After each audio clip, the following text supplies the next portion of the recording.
নমস্কার, আমি সায়নিতা। আমার সায়নিতার চ্যানেলে আপনাদের স্বাগত জানাই।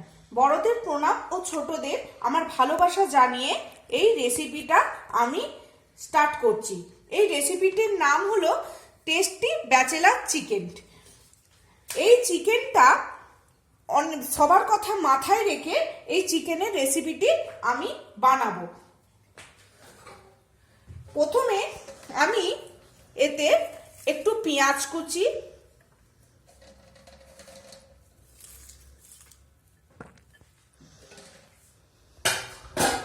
তারপরে এইটার মধ্যে অল্প আদা কুচি, রসুন কুচি, দুটো কাঁচা লঙ্কা আর টমেটো দিয়ে ভালো করে বেটে নিয়ে চিকেনের মধ্যে এই বাটা মশলাটা আমি দিয়ে দেবো।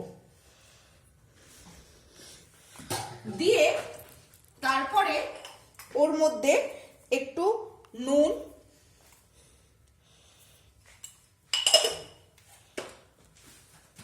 হলুদ গুঁড়ো,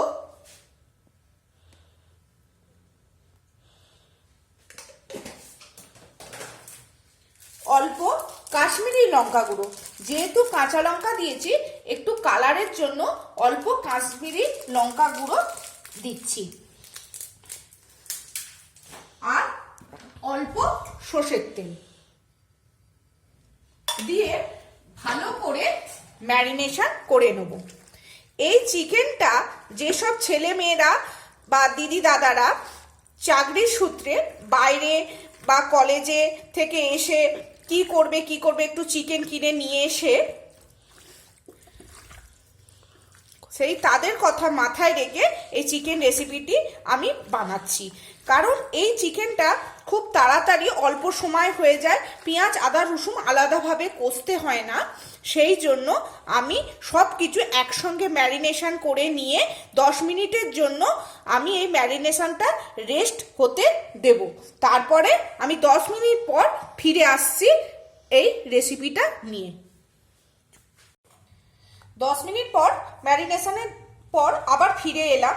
আমি কড়াইতে তেল দিয়ে অল্প তেলটা গরম হলে অল্প গোটা জিরে ফোড়ন আর দুটো ছোট এলাচ, 3টে লবঙ্গ আর একটু দারচিনি ফোড়ন দিলাম। দিয়ে একটুখানি ভাজা ভাজা হলে একটা সুন্দর গন্ধ বেরোলে এই মশলাটা থেকে তারপরে আমি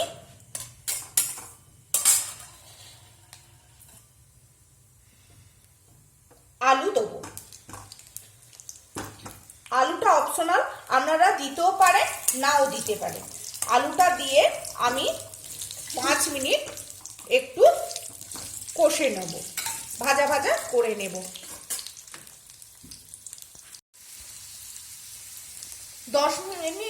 5 মিনিট আলুটাকে ভাজার পর তারপরে আমি এই চিকেনটা এর মধ্যে দিয়ে দেবো, ম্যারিনেশন করা চিকেনটা।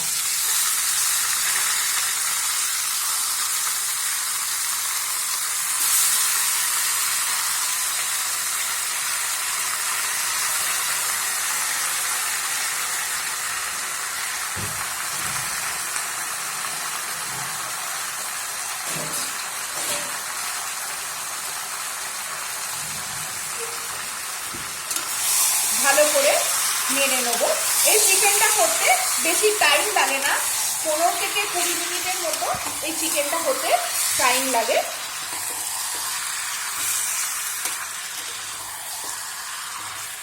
ভালো করে একটু নেড়ে নেব চিকেনটা।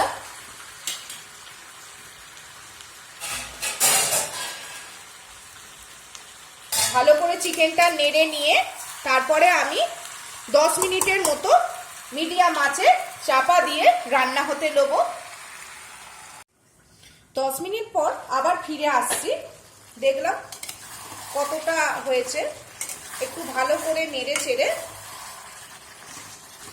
50% সেদ্ধ হয়ে গেছে চিকেনটা। ভালো করে নেড়ে আবারও 15 মিনিটের জন্য চাপা দিয়ে দেবো।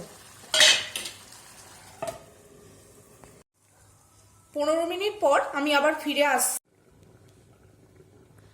15 মিনিট পর আমি খুলে একটু নেড়ে চেড়ে অল্প গরম জল করে এই চিকেনটার মধ্যে আমি দিয়ে দিয়েছি।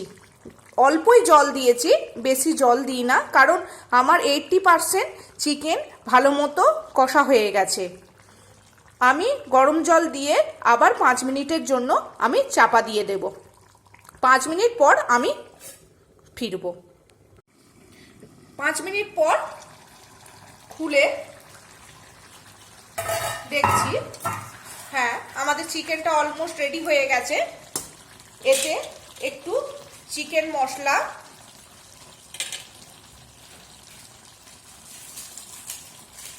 আর একটু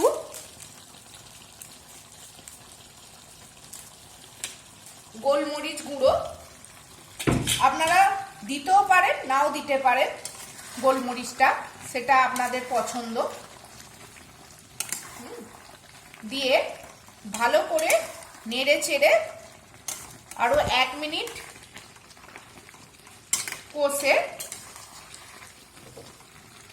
চিকেনটা আমি বন্ধ করে দিচ্ছি। রেডি হয়ে গেছে। কেমন লাগলো আমার এই রেসিপিটা ভালো লাগলে একটা লাইক, কমেন্ট আর শেয়ার করে দেবেন। আর অবশ্যই বাড়িতে একবার হলেও এই রেসিপিটি করে খাবেন। Thank you.